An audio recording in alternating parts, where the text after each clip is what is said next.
Hello there, and thanks for joining me. I'm Aaron Rutten, and in this video, I'm going to be reviewing the XP Pen Artist 15.6 Pro. That's coming up next.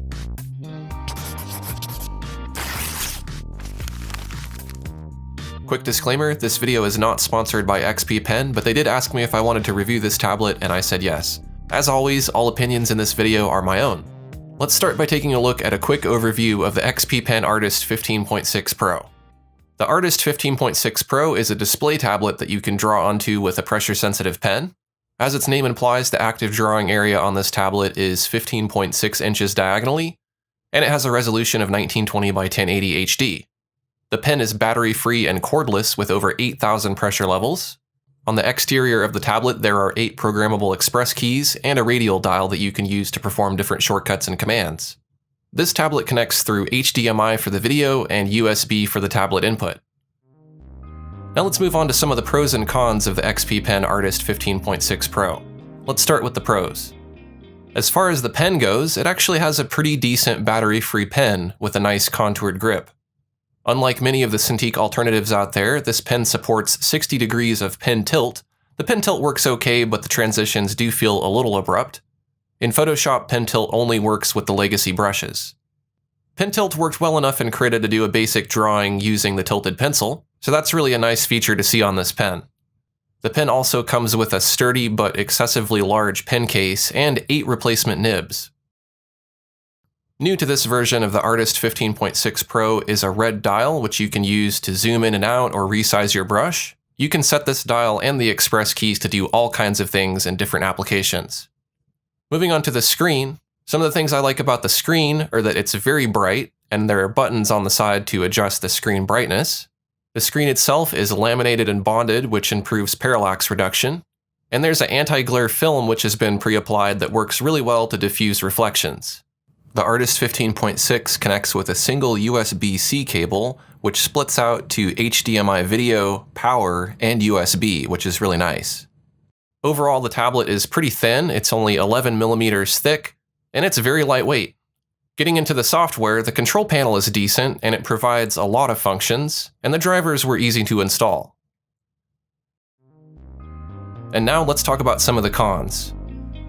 The screen feel on my skin is okay. It's not quite as nice as the etched glass that I've felt on other tablets.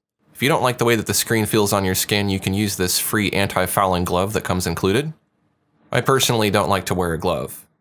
The pen tip feels slippery on the surface of the tablet. The tablet surface does not have a paper-like feel. And because of the screen technology that's being used, the screen distorts a little bit near the edges when you press down hard. You'll also get some distortion underneath your pen cursor. Now the color gamut on this display is fairly high. It's at around 84% of the Adobe RGB or 88% NTSC, which is about 120% of sRGB. However, the color accuracy is poor. This display definitely needs to be calibrated. Moving on to some cons for the pen does not have an eraser. Although the pen supports over 8,000 levels of pen pressure, the pressure sensitivity is a little bit jumpy, and what I mean by jumpy is the transitions from light to medium to dark are a little bit abrupt. It's not a nice smooth transition. This can make it very difficult to get consistent line widths and to get smooth transitions when you go from high to low opacity. Also, the pen is a little bit laggy when you're drawing on screen, and the line quality can sometimes suffer from wavy lines, abrupt tapering on the end of strokes, and abrupt shifts in the line width. The thing I notice the most when drawing is that it feels very difficult to get light pressure. When you press down lightly, you don't get anything, and it's not until you start to apply a lot more pressure that you actually start to draw with your lightest pressure.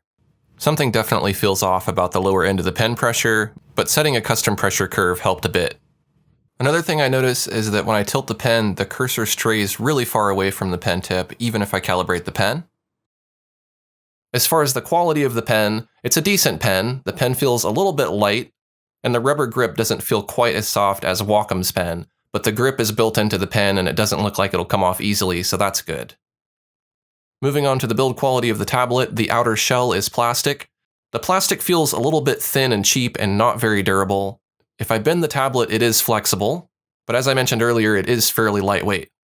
While there is a pen stand built into the pen case, there is no pen holder on the tablet itself. You can, however, rest the pen on the stand. Speaking of the stand is very cheap plastic. and it only has one position, which is not very comfortable. The stand does not attach to the tablet securely, which is unfortunate. The stand really should be able to be attached to the back of the tablet. If we flip the tablet over, we can see that there aren't any mounting holes for a stand or for a VESA mount. So that means that you wouldn't be able to attach this to an Ergotron arm. The stand is fairly stable, it really depends on how you use it. Now I mentioned earlier I like the USB-C connection to the tablet, but the cable is not very elegant. It's a lot of cables connected together and it's really kind of messy. I also think the cable itself could be a bit longer. It does come with a USB cable extender and you could definitely get a longer extension, but I suppose for some people that won't really matter. While the USB-C cable connection is very simple, the connection itself is a little bit weak. I'd be concerned about it breaking or becoming disconnected by accident. Moving on to some cons for the software, I was not able to open the display settings from the control panel, but that might be able to be fixed with a driver update. Otherwise, the drivers and control panel worked fine. And now for my conclusion. So far, the XP Pen Artist 15.6 Pro is the best Wacom Cintiq alternative that I've tried. It's definitely a huge improvement over the last Cintiq alternative that I tried, but still falls short on some key features such as color accuracy, build quality, the feel of the surface, and the line quality. So there you go, that's a look at the XP Pen Artist 15.6 Pro. If you enjoyed this video, take a quick second to click the like button, and if you're new to my channel, make sure to subscribe for more digital art tech reviews like this. Thanks for watching, and I'll see you next time.